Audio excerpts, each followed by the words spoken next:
Hi అండి, నేను ఈరోజు కాకరకాయ పచ్చడి ఎలా చేయాలో చూపిస్తాను. ముందుగా మనం కాకరకాయలను తీసుకొని నీట్గా కడిగేసి రౌండ్గా కట్ చేసుకుందాం. నేను ఇక్కడ 1 kg కాకరకాయ తీసుకున్నానండి. నీట్గా రౌండ్గా కట్ చేసుకున్నాను. వాటర్ అంతా పోయేంత వరకు కొంచెం మనం అలా ఆరబెట్టుకోవాలి, ఎందుకంటే పచ్చడికి కాబట్టి అలా ఆరబెట్టేసుకోవాలి మనము. తర్వాత ఒక పాన్ పెట్టేసి దాంట్లో ఆయిల్ పోసుకుందాం. నేను ఒక బాండీ పెట్టుకున్నానండి, దాంట్లో ఆయిల్ పోస్తున్నాను. ఆయిల్ పోసాను అంటే మనం ఇది కాకరకాయ ఫ్రై చేసుకోవడానికండి.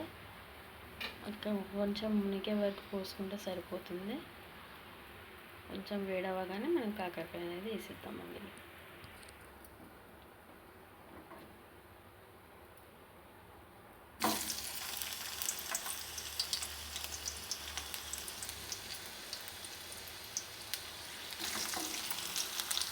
ఇలా లైట్గా బ్రౌన్ కలర్ వచ్చే వరకు వేయించుకొని తీసేసుకుందామండి. ఇంకా మిగతావి కూడా అలాగే సేమ్ ప్రాసెస్లో చేసుకుందాం.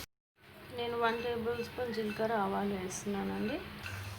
ఇది కాస్త వేగగానే ఒక 4-5 ఎండుమిర్చి అందులోనే యాడ్ చేసుకుందాం.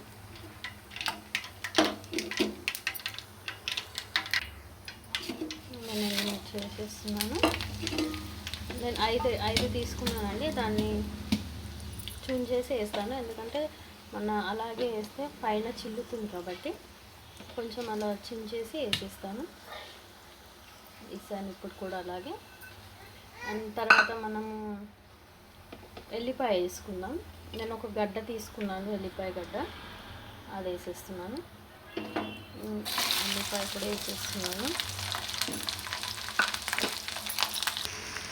తర్వాత నేను చింతపండు గుజ్జు వేసేసుకుంటున్నానండి. కొంచెంగా చింతపండు గుజ్జు తీసుకోవాలి, అది కూడా యాడ్ చేసేస్తున్నాను. నేను ఇందులో కరివేపాకు కూడా యాడ్ చేస్తున్నానండి. ఒక 3 రెక్కలు కరివేపాకు తీసుకున్నాను, అది కూడా యాడ్ చేసేసాను. అండ్ ఇది కొంచెం బాగా మసాలి. నేను ఇందులో కారం యాడ్ చేస్తున్నానండి. 1 కప్ తీసుకున్నాను కారం, 1 కప్ యాడ్ చేసేస్తున్నాను. దీనంత కప్లో మనం దేంతో అయితే కారం తీసుకున్నామో దాంతో సాల్ట్ కూడా వేసుకోవాలి. అండ్ నేను పసుపు వేస్తున్నానండి. 2 tablespoon పసుపు అయితే సరిపోతుంది మనకి. చూడండి, 2 స్పూన్స్ వేసేసాను. అండ్ సాల్ట్ యాడ్ చేసుకుందాం. సాల్ట్ వేస్తున్నాను. లైట్గా మనము జీలకర్ర పొడి వేస్తున్నానండి. నేను ఒక 2-3 tablespoons అయితే సరిపోతుంది. ఇది అయిపోయిందండి. ఇంకా మనము కాకరకాయ ముక్కలకు పట్టించేసుకోవచ్చు. ఇది చల్లారింది కదండి, మనం ఇలా యాడ్ చేసేసుకుందాం. ముందుగా మనం వేయించుకునేవి ఉన్నాయి కదా, అందులో మనము ఈ మసాలాను యాడ్ చేసేసుకుందాం.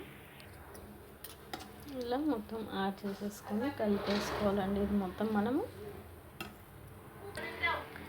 ఎంతో రుచికరమైన కాకరకాయ పచ్చడి రెడీ అండి.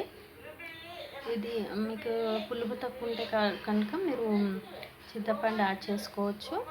అండ్ కారం తక్కువ ఉంటే కారం యాడ్ చేసుకోవచ్చు. అండ్ ఉప్పు తక్కువ ఉంటే ఉప్పు యాడ్ చేసుకోవచ్చు. అండ్ ఆయిల్ ఏమైనా తక్కువ ఉంటే ఆయిల్ కూడా యాడ్ చేసుకోవచ్చు. అస్సలు చేదు ఉండదండి. మీరు ఒక్కసారి చేసుకొని చూడండి, చాలా బాగుంటుంది. అండ్ ఈ వీడియో కనుక మీకు నచ్చినట్లయితే లైక్ చేయండి, షేర్ చేయండి, కామెంట్ చేయండి, సబ్స్క్రైబ్ చేయండి.